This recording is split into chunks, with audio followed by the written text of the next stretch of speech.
and welcome to Out and About Art, your PGTV source for all things art in Polk County. I'm your host, Yasmin Ali.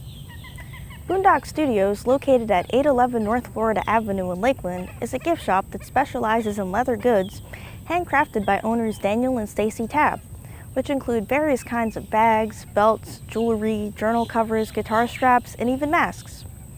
I got the chance to sit down with Dan and Stacy, who shared about how Boondock Studios came about and why they believe it's important to create with your hands.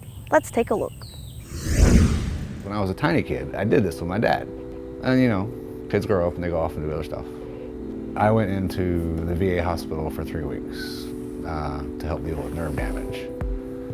And they said, Dan, if you don't start using your hands for something, you won't be able to use your hands for anything. So I started doing the leathercraft and remembered how fun it was and how good I was at it. And I was like, you know, I could do this. And Stacy, who has been making sales online with her knitting and crochet, she's making props. She, out of the blue, says, we have too much of this stuff lying around the house.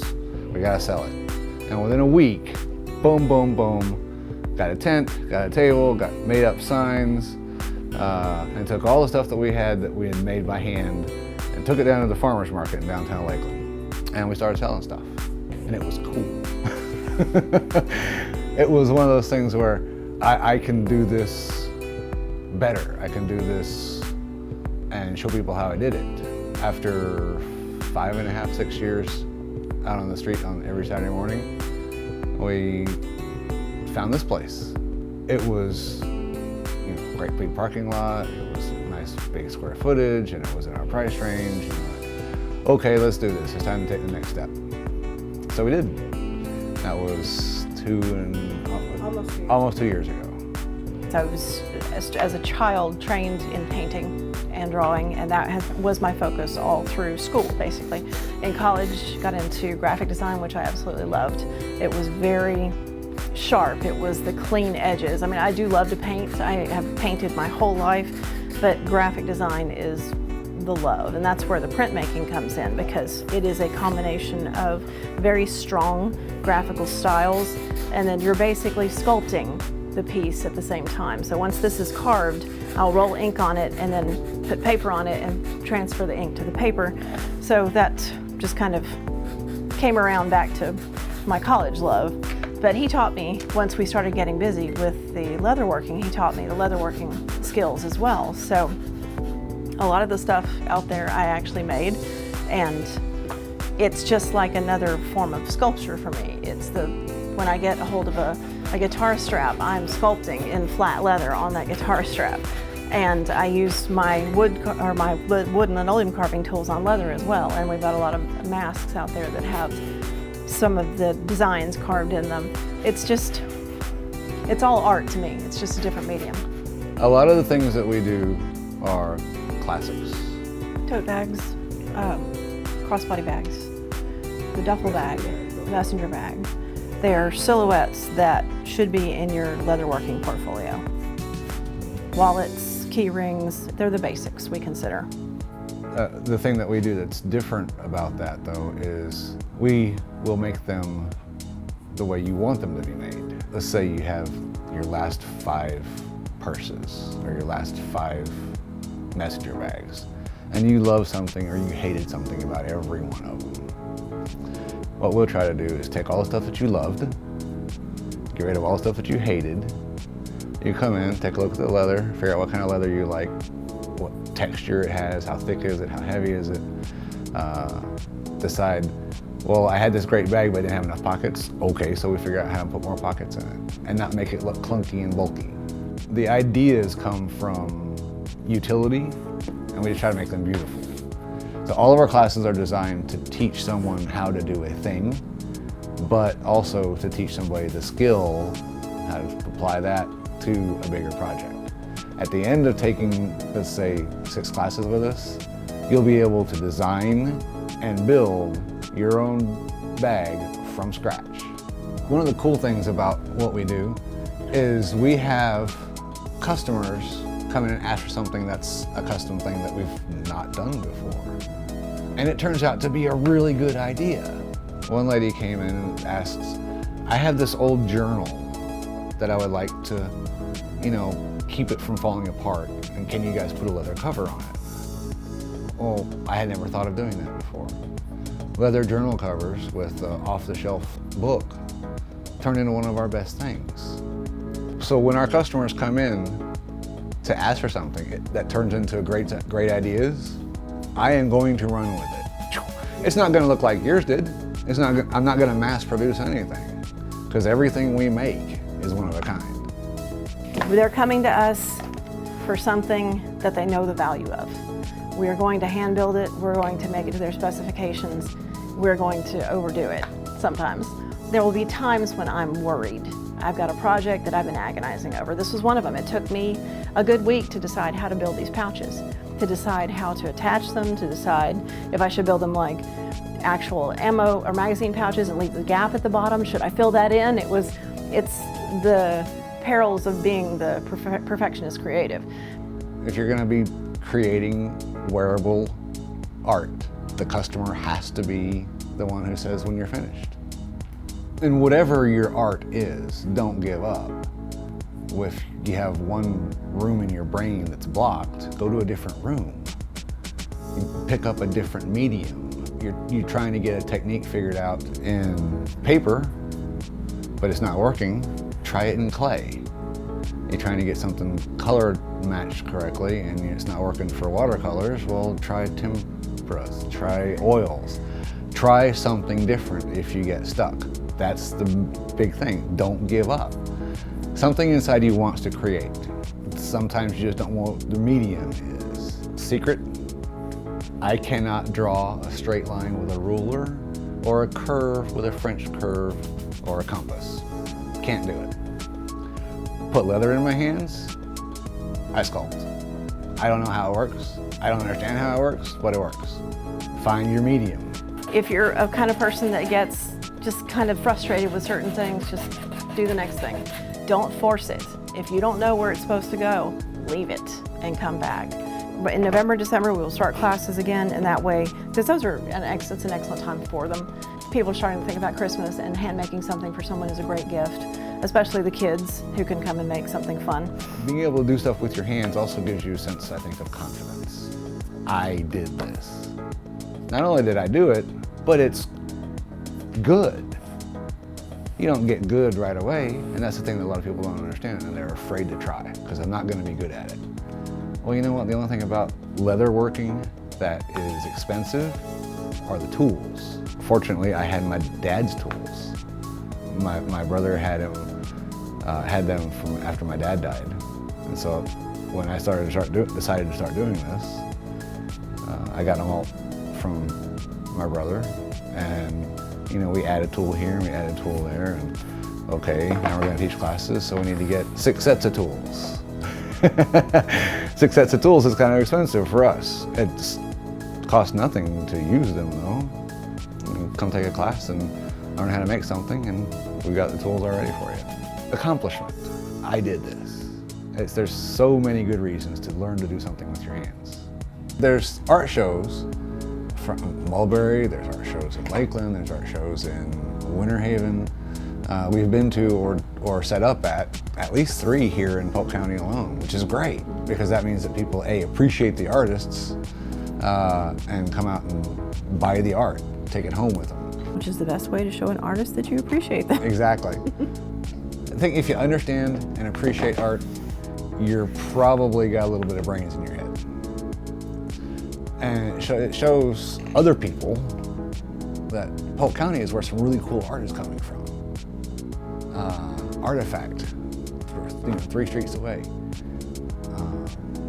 There's just so much appreciation for it here. And Lakeland specifically is really starting to show it.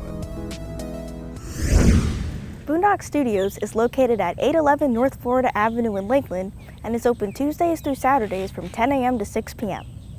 You can follow them on Facebook and Instagram or visit their website at boondockstudios.com.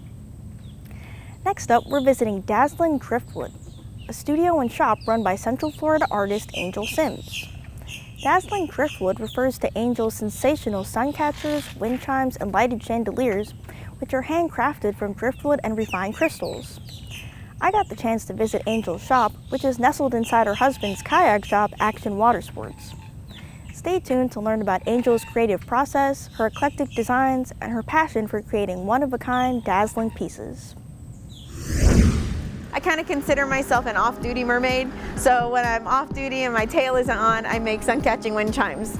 I was shabby chic-ing furniture and had a little booth over at Vintage Warehouse in Lakeland, and my husband and I love going to flea markets and things. We've always been pickers, and at one of the flea markets I found a porcelain bucket full of chandelier crystals. I had no idea what I was going to do with them, just that I really needed them, and I bought them and took them home and just by happenstance put them on my back porch on the floor next to a pile of driftwood, and poof, they just look beautiful together. So I made one for myself, hung like maybe a dozen or so from a little few woven pieces, and hung it in my dining area and got rainbows on the wall and thought, oh, this thing's really pretty. And then I took it to my booth at Vintage Warehouse where it sold pretty fast. And then I figured other people liked it too. So I started making little sun catchers, and I entered a little art festival, and they gave me an honorable mention ribbon, which was just another indication this is fun, other people like it. And then actually a cousin said, hey, you think you could make a wind chime? And I'm like, well, I think I could, let's try. And then, ta-da, Dazzling Driftwood, wind chimes were born. So the way that this has worked out has just been perfect. I get to work alongside my husband inside his awesome kayak shop, Action Water Sports. My whole family works here. My brother-in-law and my father-in-law and my husband started the whole big business, which was also exporting water sports throughout the Caribbean, like anything you'd find on a Sandals Beach resort, things like that. And so with my husband's kayak shop, we also get paddlers bringing in driftwood, which is great. It all kind of fuses together. We all love the water and we get to work together as a family. So it's just been a real blessing. So that's one of the biggest questions we get is where do we get our driftwood? And it started with my in-laws who have a place down in Everglades City. And so we would just take a boat ride. It's a long boat ride. You get outside the state park and just this little atoll of land where there's just a continual supply of just beautiful wood that's washed up. And so some pieces, when I get them, are just clean wood like this that's pretty natural finished. So I'll just let these natural pieces age in the sun for anywhere between 4 to 8 weeks before they're really ready to start using. Other pieces have got barnacles on them like this that are just fun little ocean travelers that the ocean's just planted on here. And what I do with these is I pressure spray the tar out of them to begin with because they are really stinky and slimy. And then I lay the whole branches in fire ant piles for a series of 6 to say 12 weeks. There's a good window in there between it not getting clean enough, and then sometimes if I let it stay too long it gets brittle and dry and it'll all fall off. So that's been a real learning process. So the barnacles are another finish. My last process that I like to use is the glistening epoxy resin, where I'll take the 2-part epoxy, the hardener, and the resin and mix in powdered pigments, and then look for little natural crevices. Oh, there's a good one in the wood itself. And I use this bucket of sand here to kind of level out the pieces as I'm getting the epoxy to lay where I want it to go. So that's kind of the driftwood. With the crystals, over the years I've got a network of super fun people. I call them my treasure hunters, who are out looking at garage sales and estate sales and, you know, the locker sales, and they'll send me pictures and things of chandeliers that they find, and then I'll say yes, or, you know, we'll negotiate a price and then they'll ship them to me.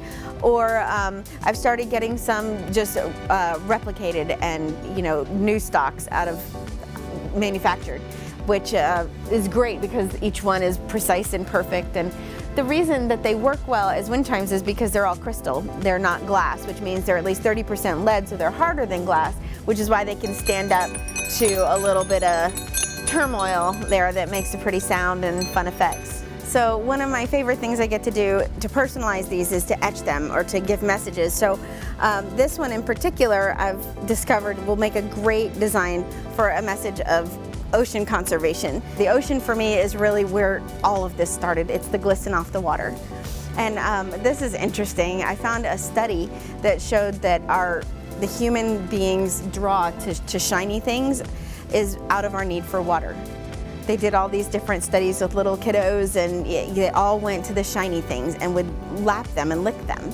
My husband taught me about the ocean. I grew up in Vermont. I was an ice skater up in Vermont, and so he took me out to the ocean. I remember just sitting out there watching, the glisten off the water and just thinking, oh, that's just so countless. And that's how much God loves me, is how many times that flashes, and how much he loves his creation and he loves the earth. And so, this one right here is gonna kind of represent that when I get my little etching finished on there.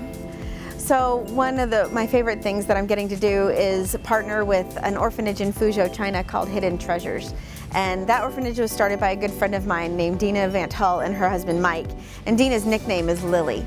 And so the two stories kind of merged when I was praying about what to name my character, because this is my painting and my logo, and you can see the mermaid is rescuing the chandelier that came out of the shipwreck. And I remember just thinking, what am I going to name her, and who do I know who seeks treasure? And it was Lily. Instantly, it was Lily, my friend in China, who has this amazing orphanage where they take in the dying babies. They take in the children who are tossed aside. It's just so amazing. So 5% of all of our sales for the next calendar year go directly to Hidden Treasures, just to be a part and be a blessing of what they're doing over there. And I'm currently working on a box asking my friends to sponsor one. And when I get the box full of around 100 strands, we're gonna ship it on over to Fuzhou and just fill up the orphanage with rainbows and these fun sounds. I remember the first time I set up a booth and someone said to me, "Oh, you're the creator, you're the artist." And that I'd never felt that title before, and I was like, oh no, I'm just hanging things on wood, in the back of my mind. And then as I got better at it and I saw how people connected and the emotional connection they have with these, and the shows of lights that they get, and just the effect that they have on people, I realized it was really art. People truly love it and are touched by it. And I've been able to do some memorial pieces where, it's the rainbows on the walls are reminders of someone that's waiting for them in heaven and things like that. So to me, my favorite thing is when, for whatever reason, prompted somebody to invest in and purchase something that I made. It's that spark of, oh, I remember my mom. I remember that trip when I got that, or, just the memories of it and the fun and the joy, because it's really hard to be in a bad mood when you're surrounded by rainbows. That's just true. I even have one in my car, because traffic is better when you got a little rainbow show going on. So throughout this process, when I've been out at art festivals, people have asked for workshops. And part of the struggle of being creative is that my brain goes so many different directions. I've had a hard time corralling it and making it make sense. But I think I've done it. The entire month of November, on Saturdays, we're going to do little 1.5 to 2 hour workshops where I will give a demonstration of how I do what I do, like with the epoxy resin and with the barnacles. And then I'll have pre-loaded, ready with all the little screws, wood of each finish. Like, I think the first one is November 9th. Yes, November 9th is the natural wood finish. So I'll have a whole bunch of them ready to be dazzled. So everybody will get a tour and get to kind of see how we do what we do, and then dazzle their own driftwood. It seems to me like my lack of qualifications is what catapults me into whatever it is I'm doing. So I've learned, especially through this process, that if you've got something really fun and beautiful that you're enjoying, really, truthfully, other people will enjoy it too. So just put it out there. Go out and just pick the smallest little art festival you can find and see how people respond to your work. And I'm telling you, if you really like it, some other people are gonna love it too, because passion is contagious. So just go do it. I don't have to get a big girl job. I get to do what I love so much every day, and I get to be here with my husband, and just the fact that people will hang these in their homes is such an honor to me. I mean, it is just, our homes are our precious place, and I'd say about 1/3 of the people that buy them hang them indoors, and 2/3 of them hang them somewhere close outdoors. And anywhere that they want to put something that I've created is just such a privilege, and I count it as a beautiful connection with that person. And I'm so grateful, so grateful. Dazzling Driftwood is located at 402 Progress Road in Auburndale and is open Tuesdays through Saturdays from 9 a.m. to 5 p.m. You can follow them on Facebook and Instagram, or visit their website at dazzlingdriftwood.com. Our last highlighted local business is Scout and Tag, a home decor and gift store that features antique and vintage pieces, reimagined furniture, and locally made Lakeland and Polk County centric gifts. I got the chance to sit down with Nikki Hunt, who has become a curator and supporter of many Polk County artists through her business. Let's take a look. My name is Nikki Hunt, and I'm the owner of Scout and Tag, which is located in downtown Lakeland. We started this location about 5 years ago, and we've opened a second location at the beginning of this year, which is in Dixieland, which is about a mile down the road on South Florida Avenue. Scout and Tag is a home and gift store, and it's in the old Strand Theater. So this theater opened in the 1920s, and right now it occupies 4 different stores. So Scout and Tag occupies 3,500 square feet of this old historic theater. We offer many different items. We started off with furniture, and then we kind of evolved into home decor, and then slowly into gifts. I think I've always been drawn to design and to beauty, and I was in the position to start something new with my life, and it was just kind of happenstance that I fell into first starting off with furniture. My sister suggested the farmer's market, and I thought that's weird, like who would buy furniture at a farmer's market? But they allowed me to do it, and I staged it so my tent looked kind of like a home. And that first week we sold 2 pieces of furniture, and it just kind of just evolved from there. I began finding things on the side of the road that were discarded, went to thrift stores, and just started what I called reimagining furniture. Sometimes I'd take out the drawers and make a console out of it so you could put your DVD player and different devices that you'd need for your TV, and repurpose things. And it felt good because we were giving something new life, but also it was providing for our family, so it was kind of a neat transition. Finding the right piece of furniture is key. I think for me there's a few things that I look for. Dovetail drawers. That means it's like real wood, it's not particle board, and it's got some quality into the maker of it. It's mainly things that I think are visually appealing and that have some quality to the workmanship on it. Being a retail owner has its challenges. Some of those are the holidays. I remember that first year we opened on the holiday walkabout. And so that happens right after Thanksgiving. And so that year was the first year I didn't go to Atlanta, where my husband's family, which was our tradition, to go do. So we gave up that part of our lives, and now Christmases are no longer the same. We are constantly working, and so that's one of the biggest challenges, is that part of the year is, luckily for me, my children are a little bit older, and so it's allowed me to, we still enjoy each other, but they don't need mom as much, and they have a little bit more freedom. Another big challenge was we didn't go in debt to start the space, so everything had to go super, super slow. Just as we could afford to do something, we did it, and so it just made our launch take that much longer. But I think that was good, because sometimes in the constraint of finances, it pushes you to have to be creative. So with what we had, we were able to do more or do things differently than had we had resources available to us. And what that did really for us was we ended up teaming up with local artists. That was one of the big pushes for that, is like, we have all this amazing space and we would like to fill it, but we can't afford to fill it.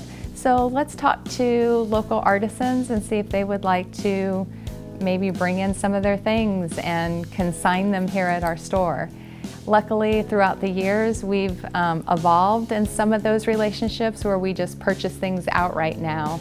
And so they're able to sustain themselves, and we're able to have locally made products in our store. So the first artist that we teamed up with was Bump Galetta. And we teamed up with him because we had seen some artwork that had been done in other cities that illustrated what that city was known for. So we started off with 1 print a month, and that was partly just because what we could afford. But also it created anticipation and excitement to see what the next installation was going to be. So one thing that our store is known for is Lakeland specific items. We started off with our Lakeland pillow. It's a Lakeland landmark pillow, and I actually looked it up. We have sold more than 650 of those pillows since we first designed it locally. Ink screen printing is the local screen printer. They print it, and then we have a girl who sews the pillows for us. And so that has been a staple, and that launched us into many other Lakeland specific things. We worked with a lot of local artists doing jewelry.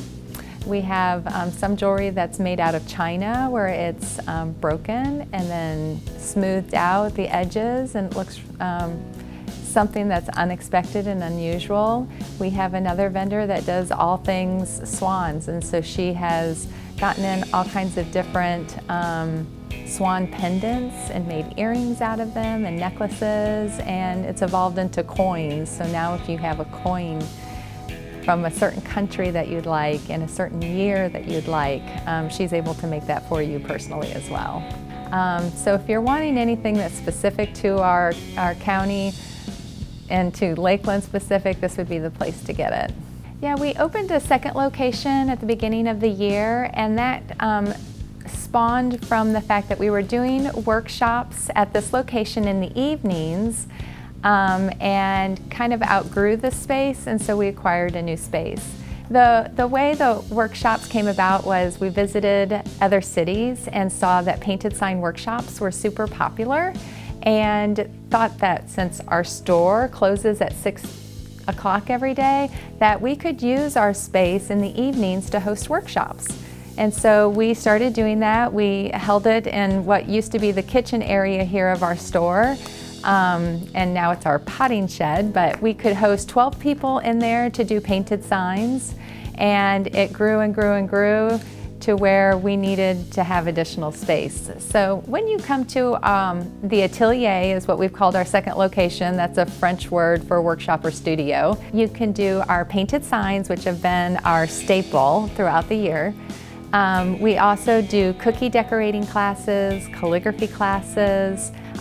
We have charcuterie workshops. We have pottery classes, and we have many more classes that we're looking to offer. So it's become an experiential place to go. You basically you walk in, everything is ready for you, prepared, and you're able to leave with something that you really appreciate. And part of that reason is because of the way the workshops are designed, is that you tell us ahead of time what it is that you'd like, and then we actually have very large sticky stencils that are made. So you pick out the colors of what you want, you pick out the project that you would like to do. We have over 85 different painted signs to choose from, and they range from $25 on up. And so there's hopefully a price range and a design for everyone that they would enjoy. And when you leave, you actually have something that you're proud to either give as a gift, hang on your wall, or set in your home. So I think it's important for our city to support local business. Local business drives a community. I think it creates a sense of belonging and a vibrancy to our city. I think that when you support local business, you're getting something that's unique to your hometown and different than what you can get anywhere else. When businesses are looking to come to a city and to invest in a city, they'd like to see a downtown that's growing and vibrant. And I think Lakeland does an amazing job supporting local businesses. Scout and Tag is located at 244 North Kentucky Avenue in Lakeland and is open Mondays through Fridays from 10 a.m. to 6 p.m. and Saturdays from 8 a.m. to 5 p.m. You can find them on Facebook and Instagram or visit their website at scoutandtag.com. Thank you for joining me, and I'll see you next month for more art out and about.